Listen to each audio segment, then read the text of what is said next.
Hey everyone, this is Shubham Dashura and this is the 6th video lecture of General Organic Chemistry series. And इससे पहले हम लोगों ने inductive और resonance और मीजोमेरिक इफेक्ट जो है वो कंप्लीट कर लिए हैं इलेक्ट्रॉन डिस्प्लेसमेंट इफेक्ट के अंदर।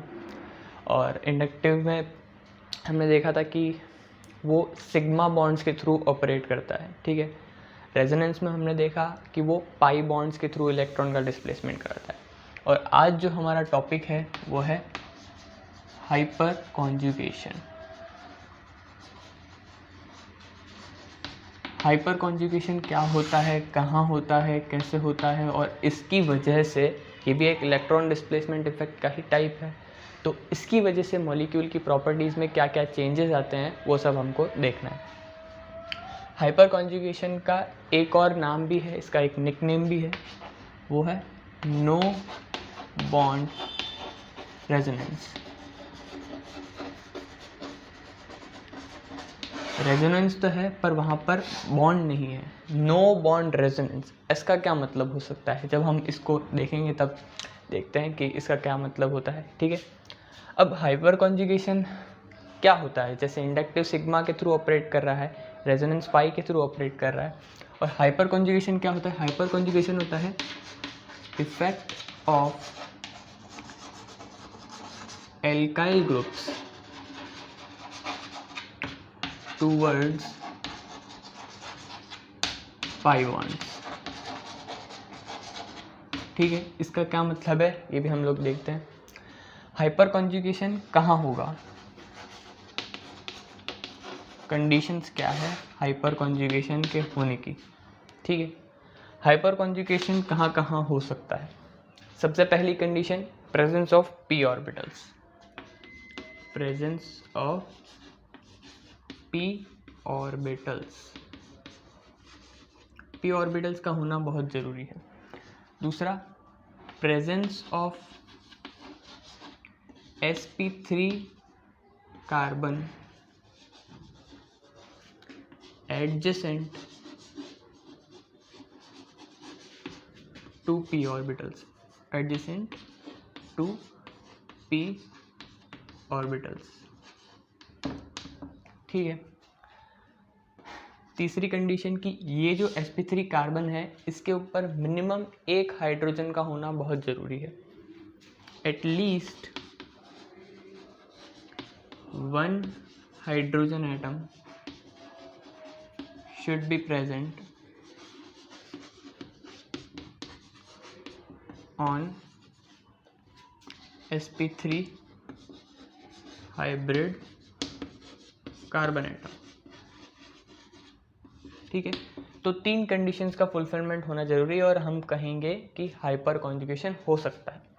पहला प्रेजेंस ऑफ p ऑर्बिटल्स, दूसरा presence of sp3 carbon atom adjacent to p orbitals, और तीसरा इस sp3 कार्बन के ऊपर मिनिमम एक हाइड्रोजन का होना जरूरी है।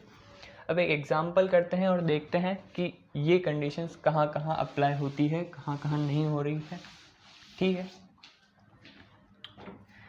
फॉर एग्जांपल कि मैंने यहाँ पर एक जनरल लिया एग्जांपल कि मैंने sp3 कार्बन एटम बना लिया और यहाँ पर इस कार्बन के पास वेकेंट p ऑर्बिटल्स मैंने रख दिए, ठीक है। क्या ये कार्बन के पास p ऑर्बिटल्स है, आंसर है यस। दिख तो रहे हैं p ऑर्बिटल्स, वेकेंट हो या ना हो कोई फर्क नहीं पड़ता, p ऑर्बिटल्स का प्रेजेंट होना जरूरी है।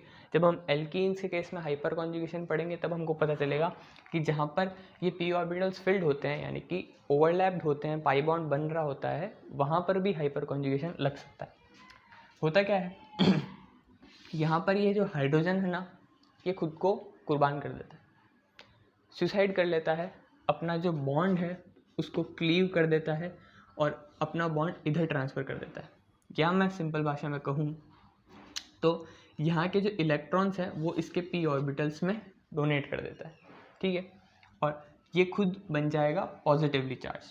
तो जो रिजल्टिंग स्ट्रक्चर है वो कैसी बनेगी, ये CH यहाँ पर, ये हाइड्रोजन इसकी विसिनिटी में ही रहता है, ज़्यादा दूर नहीं जाएगा, यहीं पर ये पॉजिटिवली चार्ज स्पीशीज़ बन के बैठा रहेगा थोड़ी देर के लिए, और यहाँ पर एक डबल बॉन्ड का फॉर्मेशन हो जाएगा और ये नॉर्मल CH2, ठीक है। इस तरीके से इस मॉलिक्यूल में स्टेबलाइजेशन आ गया। अब क्या होगा, थोड़ी देर बाद ये हाइड्रोजन बोलेगा मैं पॉजिटिवली चार्ज क्यों हूँ, इसको वापस अपना बॉन्ड यहाँ पर रखना पड़ेगा। तो वापस से क्या होगा, ये बॉन्ड इधर आ जाएगा और ये वाला हाइड्रोजन खुद को सेक्रीफाइस कर देगा और इस तरीके से ये तीनों हाइड्रोजन्स बारी बारी से खुद को सेक्रीफाइस करते रहेंगे यहाँ पर और डबल बॉन्ड का फॉर्मेशन करते रहेंगे, या फिर सिंपल भाषा में effect of alkyl groups towards pi bonds. यहाँ पर जो एल्काइल ग्रुप लगा हुआ था इसने अपने हाइड्रोजन्स को 1 बाय 1 यूटिलाइज किया और मॉलिक्यूल में स्टेबिलिटी आ गई। ठीक है, तो इस तरीके से ये नो बॉन्ड रेजोनेंस भी कहलाता है। क्यों? क्योंकि यहाँ पर कार्बन और हाइड्रोजन के बीच में कोई भी इंटरेक्शन नहीं है। ये इसकी विसिनिटी में है नो डाउट, पर क्या कोई किसी भी तरीके का इंटरेक्शन है? आंसर है नो। यहाँ पर कोई भी बॉन्ड नहीं है, कोई भी इंटरेक्शन नहीं है, इसीलिए हम हाइपर कॉन्जुगेशन को नो बॉन्ड रेजोनेंस भी बोलते हैं। ठीक है, अब एक क्वेश्चन करते हैं और जिससे समझने की कोशिश करते हैं कि हाइपर कॉन्जुगेशन से कैसे एक्सप्लेन किया जा सकता है मॉलिक्यूल की प्रॉपर्टीज़ को। फॉर एग्जांपल, ये मैंने एक एल्कीन ली, यहाँ पर दूसरी एल्कीन ली, ये तीसरी एल्कीन ली और ये चौथी एल्कीन ली। इसमें मुझे बताना है स्टेबिलिटी का ऑर्डर, सबसे ज़्यादा स्टेबल कौन होगा, सबसे कम स्टेबल कौन होगा। अगर मैं ध्यान से देखूं, ये कार्बन है, यहाँ पर भी कार्बन है। अल्फा हाइड्रोजन्स, हमने देखा कि अल्फा हाइड्रोजन जो है वो उस मॉलिक्यूल को स्टेबलाइज कर सकता है। जितने ज़्यादा नंबर ऑफ अल्फा हाइड्रोजन्स होंगे उतनी ही ज़्यादा पॉसिबिलिटी है हाइपर कॉन्जुगेशन के होने की और उतनी ही ज़्यादा पॉसिबिलिटी है वहाँ पर स्टेबिलिटी की। यहाँ पर नंबर ऑफ अल्फा हाइड्रोजन्स कितने हैं? ये कार्बन अल्फा, ये अल्फा, ये भी अल्फा, ये भी अल्फा, इधर ये अल्फा, ये अल्फा, ये अल्फा, इधर ये अल्फा, ये अल्फा, इधर केवल ये alpha. Number of alpha hydrogens कितने हैं? ये क्योंकि sp3 है, इसके ऊपर 3, इसके ऊपर भी 3, इसके ऊपर भी 3, इसके ऊपर भी 3, 3 × 4 12 अल्फा हाइड्रोजन्स। इसके ऊपर 3 3 3 9 अल्फा हाइड्रोजन, इसके ऊपर 6 अल्फा हाइड्रोजन्स और इसके ऊपर बेचारे के ऊपर मात्र 3 अल्फा हाइड्रोजन्स। जितने ज़्यादा अल्फा हाइड्रोजन्स होंगे उतना ही ज़्यादा स्टेबिलिटी आएगी। स्टेबिलिटी का ऑर्डर कैसा हो जाएगा? इस तरीके से। एक और बात ध्यान रखनी है, hyper conjugation, inductive effect, resonance और मेसोमेरी, इनका ऑर्डर क्या होगा? कहने का मतलब क्या है, अगर कोई ऐसा मॉलिक्यूल आ जाए जिसके अंदर सभी जो है फैक्टर्स अप्लाई हो रहे हों, तो हमको किसको पहले कंसिडर करना है, किसको बाद में करना है। एक छोटा सा पॉइंट है जो मैं अभी यहाँ पर बता रहा हूँ, बट आगे जाके हम इसको अच्छे से भी पढ़ेंगे। क्योंकि होता क्या है ना कि जब भी कोई क्वेश्चन आता है तब हमारा जो ब्रेन है ना उसमें इंस्टेंट थॉट आता है इंडक्टिव लगा। सबसे पहले हम लोगों को हमको इंडक्टिव इफेक्ट आता है और हमको उसको अप्लाई करने की बहुत ज़्यादा जल्दी रहती है और यही हम सबसे बड़ी गलती करते हैं। तो इसलिए ये ऑर्डर ध्यान रखना है। सबसे पहले आएगा मीजोमेरिक इफेक्ट, रेजोनेंस का ही पार्ट है, पर क्योंकि लोन पेयर को डोनेट किया जा रहा है और लोन पेयर खाली बैठा रहता है, बॉन्ड को जब शिफ्ट करना होता है तो बॉन्ड बना हुआ है तो उसको शिफ्ट करने में टाइम लगेगा, लोन पेयर जल्दी से शिफ्ट हो जाएगा। तो मीजोमेरिक सबसे अच्छा इफेक्ट, सबसे स्ट्रॉन्ग इफेक्ट। उसके बाद रेजोनेंस, उसके बाद हाइपर कॉन्जुगेशन और उसके बाद आएगा इंडक्टिव। ठीक है, इस ऑर्डर को ध्यान रखना है।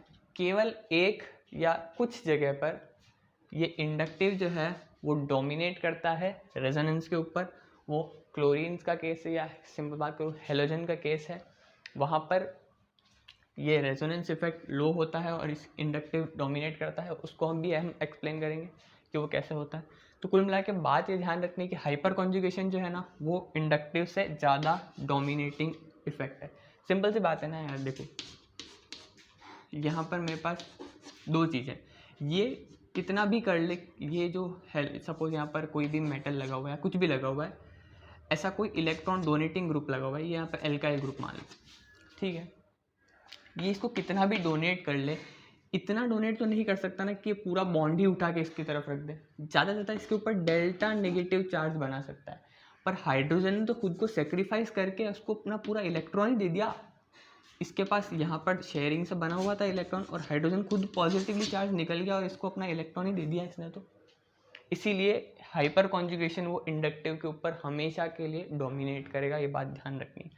तो आइंदा से जब भी हम कोई भी मॉलिक्यूल में स्टेबिलिटी ऑर्डर या कुछ भी लगाएंगे, पहले हाइपर कॉन्जुगेशन चेक करेंगे, उसके बाद हम बाकी इलेक्ट्रॉनिक, पहले मेसोमेरिक और रेजोनेंस चेक करेंगे, फिर हाइपर कॉन्जुगेशन जाएंगे और फिर इंडक्टिव पे जाएंगे। पहले कभी भी इंडक्टिव पे नहीं जाना है, ठीक है।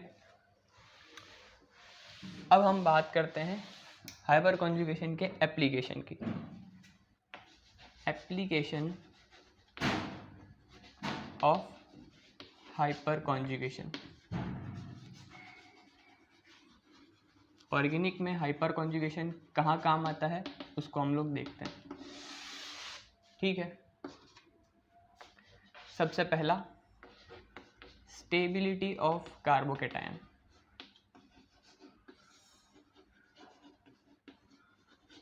कार्बोकैटायन की स्टेबिलिटी को हाइपर कॉन्जुगेशन कैसे एक्सप्लेन करता है? हाँ, स्टेबिलिटी ऑफ कार्बोकैटायन को कैसे एक्सप्लेन करता है हाइपर कॉन्जुगेशन। यहाँ पर मैंने एक जनरल एग्जांपल लिया, CH3 CH2 पॉजिटिव। ये CH3 कैसा होगा, कुछ इस तरीके से। हाइपर कॉन्जुगेशन की कंडीशंस क्या थी? यहाँ पर इसके पास वेकेंट p ऑर्बिटल है, या p ऑर्बिटल तो है, बिल्कुल है। इसके एडजेसेंट में एक sp3 हाइब्रिडाइज कार्बन है, बिल्कुल लगा हुआ है यहाँ पर sp3 हाइब्रिडाइज कार्बन। क्या उस sp3 हाइब्रिडाइज कार्बन के पास हाइड्रोजन है, भर भर के है, 3 हाइड्रोजन भरे हुए हैं? यहाँ पर हाइपर कॉन्जुगेशन हो सकता है। कैसे होगा? ये हाइड्रोजन थोड़ी देर के लिए यहाँ से हटेगा, यहाँ पर H पॉजिटिव बना, और इसने अपना जो बॉन्ड था वो यहाँ पर रखा और इसके ऊपर पॉजिटिव चार्ज को न्यूट्रलाइज कर दिया। तो जो रिजल्टिंग स्ट्रक्चर बनी वो कैसी बनेगी? कुछ इस तरीके से। तो कार्बोकैटायन था, यहाँ पर ये हाइपर कॉन्जुगेशन होने का एक और रीज़न भी है, ध्यान से देखिए। ये जो कार्बन है इसने बॉन्ड बनाए हुए हैं। कोई भी एटम जो है वो बॉन्ड्स कब बनाता है? कार्बन के पास कितने इलेक्ट्रॉन होते हैं उसके वैलेंस शेल में? आंसर है 4 इलेक्ट्रॉन होते हैं।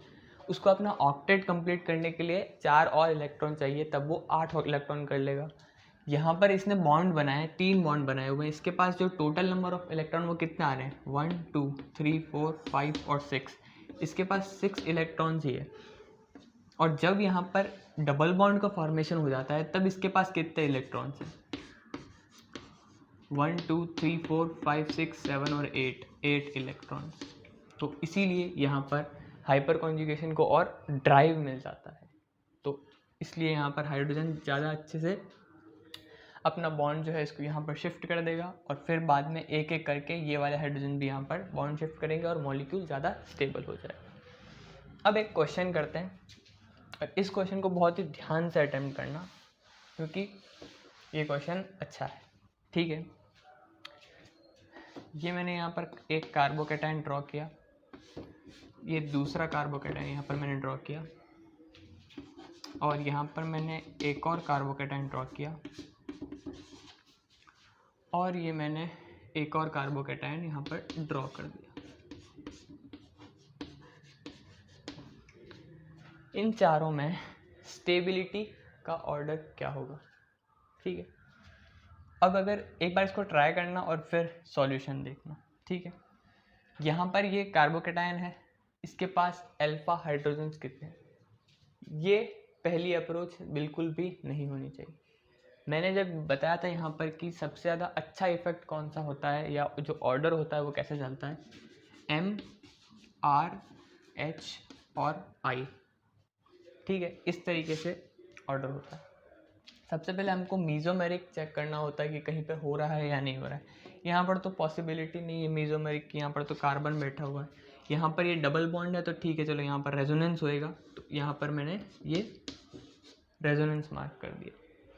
यहाँ पर नाइट्रोजन है जिसके पास लोन पेयर है, वो डोनेट करेगा, तो यहाँ पर प्लस M आ रहा है। यहाँ पर तो तीनों हाइड्रोजन ही उसके ऊपर बैठे हुए, और यहाँ पर लग रहा है प्लस H, क्योंकि इसके पास ये जो अल्फ़ा कार्बन है उसके पास अल्फ़ा हाइड्रोजन्स हैं, ठीक है। तो ये तीनों हाइड्रोजन्स अपने आप को डोनेट करके इसको स्टेबिलिटी प्रोवाइड कर सकते हैं। अब यहाँ से हमको पता चलेगा इसके ऊपर तो कोई इफेक्ट नहीं लग रहा है ना, ठीक है। मीज़ोमेरिक का सबसे ज़्यादा इफेक्ट होता है, वो सबसे क्विक एक्ट करता है और इसीलिए सबसे ज़्यादा स्टेबल कौन सा मॉलिक्यूल हो जाएगा, ये सी वाला, ये बी, ये ए और ये डी। सबसे ज़्यादा स्टेबल मॉलिक्यूल कौन सा हो जाएगा, तो आंसर है सी इज़ मोस्ट स्टेबल। उसके बाद क्या आता है, रेजोनेंस, ये पाई बॉन्ड से जो हो रहा है, तो उसके बाद बी इज़ मोस्ट स्टेबल। उसके बाद क्या होगा, उसके बाद ए में प्लस एच लग रहा है, हाइपर कॉन्जुगेशन लग रहा है, और इसमें नहीं लग रहा है, तो यहाँ पर ए आ जाएगा और उसके बाद डी आ जाएगा। अगर पहले ही हाइपर कॉन्जुगेशन टॉपिक चल रहा है तो पहले ही हाइपर कॉन्जुगेशन में घुस जाते ना, तो आंसर गलत आता। और इसी तरीके से एग्जाम में मिक्स्ड क्वेश्चन आएंगे सारे, तो वहाँ पर अप्रोच यही ध्यान रखनी है कि पहले एक बार देख लेना है कि उसमें लग क्या क्या रहा है, कौन कौन से इलेक्ट्रॉन डिस्प्लेसमेंट इफेक्ट वर्क कर रहे हैं, उसके बाद उनको अप्लाई करना। ठीक है, तो stability of carbocation I think सबको क्लियर है। अब हम नेक्स्ट पॉइंट को एक्सप्लेन करते हैं। फ्री रेडिकल भी देखो बिल्कुल सेम है, फ्री रेडिकल वाला जो है कॉन्सेप्ट वो बिल्कुल सेम है। ये यहाँ पर मैंने CH3 CH2 फ्री रेडिकल ले लिया, H H H यहाँ पर होगा होमोलिटिक क्लेवेज। ठीक है, इसके पास इसका इलेक्ट्रॉन आ जाएगा और इसके पास इसका इलेक्ट्रॉन आ जाएगा। यहाँ पर क्योंकि दोनों के इलेक्ट्रॉन है, डबल बॉन्ड बन जाएगा और ये कैसा मॉलिक्यूल हो जाएगा, हाइड्रोजन अपना एक इलेक्ट्रॉन को लेकर रोता रहेगा। ठीक है, जितने ज़्यादा अल्फा हाइड्रोजन होंगे उतना ज़्यादा पॉसिबिलिटी है यहाँ पर डबल बॉन्ड बनने की, इसलिए 3 degree is greater than 2 degree is greater than 1 degree order हो जाएगा। बिल्कुल जनरल सी बात है, ये तो सभी को पता है। तो कार्बोकैटायंस और फ्री रेडिकल्स बिल्कुल सेम चल रहा है, कोई टेंशन वाली बात नहीं। अब हम आते हैं एल्कीन्स के ऊपर। ठीक है ना, एल्कीन्स के अंदर हाइपर कॉन्जुगेशन कैसे होता है, ये बहुत सिंपल है।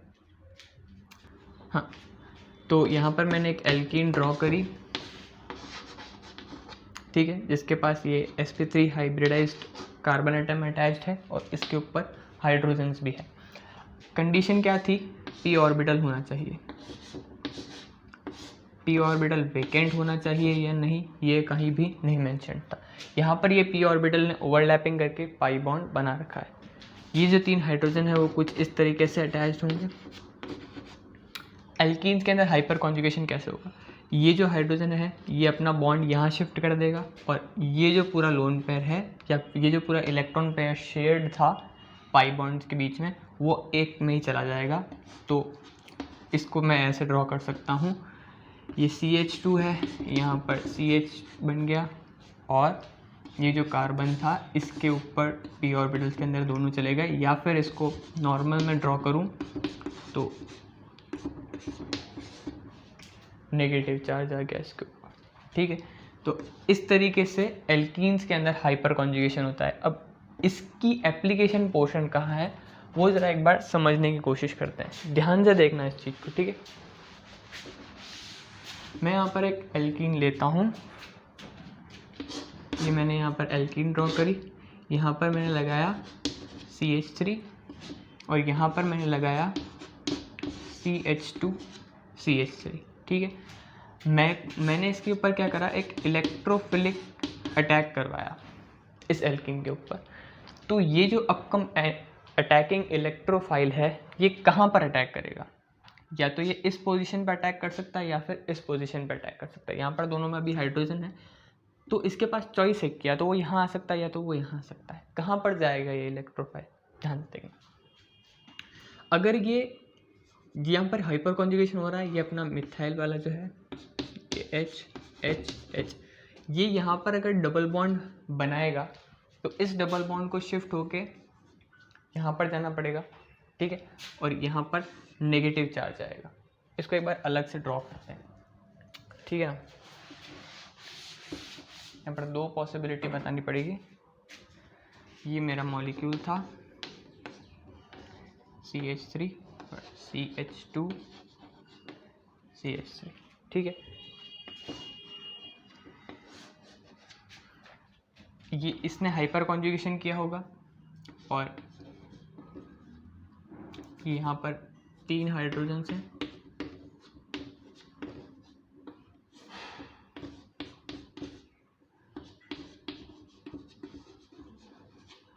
ये हाइड्रोजन ने खुद को डोनेट किया, यहाँ पर H पॉजिटिव रह गया, यहाँ पर डबल बॉन्ड आया और ये डबल बॉन्ड खिसक के इसके ऊपर चला गया, इस वाले कार्बन के ऊपर नेगेटिव चार्ज, और यहाँ पर CH2 CH3 डबल बॉन्ड, और यहाँ पर जो कार्बन था उसके ऊपर अब CH2 से डबल बॉन्ड आ गया। ठीक है, तो कुछ इस प्रकार का स्ट्रक्चर बना। एक तो मेरे पास ये बना, और दूसरे से क्या होगा, दूसरे केस में क्या हो सकता है कि यहाँ पर जब यहाँ पर क्या आएगा इस वाले कार्बन के ऊपर, तो यहाँ पर भी इसके पास अल्फा हाइड्रोजन्स है, तो हो सकता है कि यहाँ पर जो ये वाले हाइड्रोजन्स हैं इस कार्बन के पास, वो अपने यहाँ पर डोनेट कर दे, और इस कार्बन के ऊपर, इस कार्बन हाइड्रोजन के ऊपर पॉजिटिव आ जाए और यहाँ पर डबल बॉन्ड आ जाए, और उस केस में ये डबल बॉन्ड यहाँ पे शिफ्ट हो जाए। तो स्ट्रक्चर कैसी बनेगी, CH3C, और इस कार्बन के ऊपर नेगेटिव चार्ज, ये सिंगल बॉन्ड, और इस वाले कार्बन ने यहाँ पर डबल बॉन्ड बना लिया CH और CH3। एक मेरे पास ये स्ट्रक्चर बना है और एक मेरे पास ये स्ट्रक्चर बना है। ठीक है ना, बिल्कुल ये सिंपल सा ही है, बस यहाँ पर इस वाले कार्बन और इस वाले कार्बन के बीच में डबल बॉन्ड आ गया है, इस वाले कार्बन और इस वाले कार्बन के बीच में, और ये वाला बॉन्ड यहाँ शिफ्ट हो गया है। तो इन दोनों के बीच में जो पहले डबल बॉन्ड था वो अब एक कार्बन के ऊपर नेगेटिव चार्ज आ गया, बिल्कुल ठीक है। इन दोनों के बीच में ज़्यादा वो इलेक्ट्रोफाइल कहाँ पर अटैक करना चाहेगा, जहाँ पर नेगेटिव चार्ज डेंसिटी ज़्यादा होगी। अब ध्यान से देखना, यहाँ पर जो नेगेटिव चार्ज है उसको ये इथाइल ग्रुप जो है वो प्लस आई से सपोर्ट कर रहा है, और यहाँ पर जो नेगेटिव चार्ज है उसको ये मिथाइल प्लस आई से सपोर्ट कर रहा है। सबको पता है इथाइल का प्लस आई ज़्यादा होता है, तो यहाँ पर जो नेगेटिव चार्ज है वो ज़्यादा होगा, और इसीलिए इलेक्ट्रोफाइल जो है वो यहाँ पर आना प्रेफर करेगा इन कंपैरिजन टू दिस। इसीलिए ये जो मॉलिक्यूल इनिशियल में मैंने ड्रॉ किया था, इसके अंदर जो अटैक होगा वो इस पोजीशन पर होगा, यहाँ पर E प्लस जो आएगा और यहाँ पर वो नहीं आएगा। तो इस तरीके से हम लोग एल्कीन्स के अंदर जो है रिएक्टिविटी भी एक्सप्लेन कर सकते हैं हाइपर कॉन्जुगेशन के थ्रू। अगला इसका एप्लीकेशन है बेंजीन के अंदर, या और एक स्पेसिफिक ले तो मैं ज़ाइलिन का एक केस देखते हैं। ठीक है, यहाँ पर मैं 3 ज़ाइलिन ड्रॉ करता हूँ। ज़ाइलिन वो होती है जहाँ पर बेंजीन के ऊपर 2 एल्काइल या 2 मिथाइल ग्रुप जुड़े हुए, एल्काइल नहीं।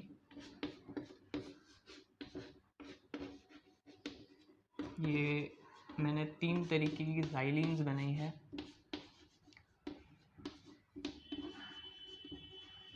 ये है ऑर्थो, ये है मेटा और ये है पैराज़ाइलिन।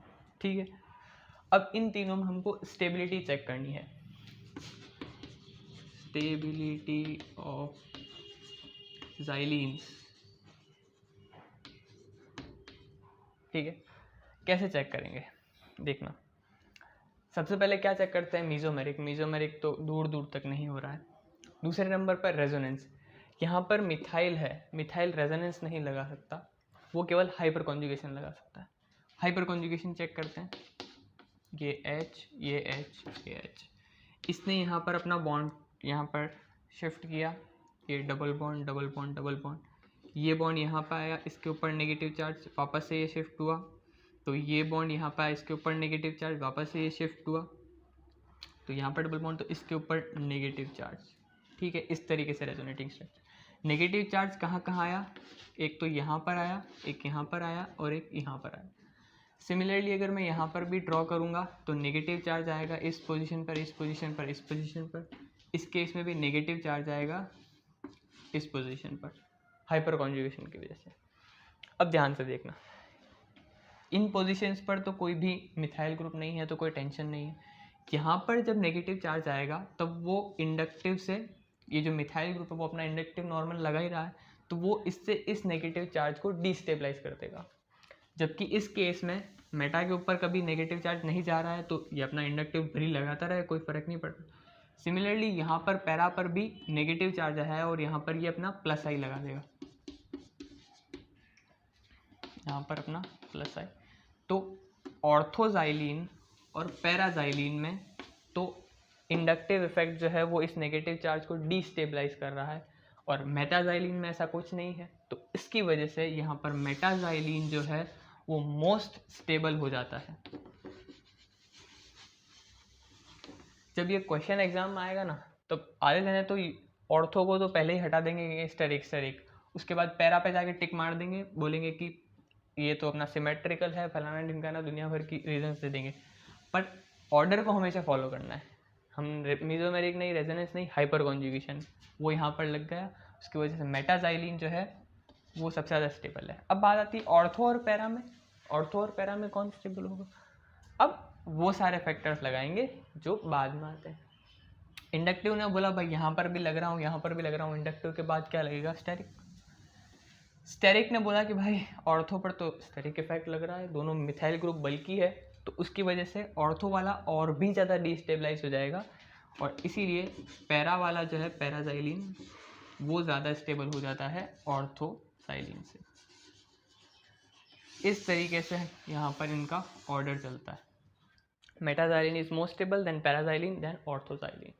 ठीक है, तो हाइपर कॉन्जुगेशन की और भी बहुत सारी एप्लीकेशंस हो सकती है, बट अभी हम लोग यहीं पर इसको रैप अप करते हैं।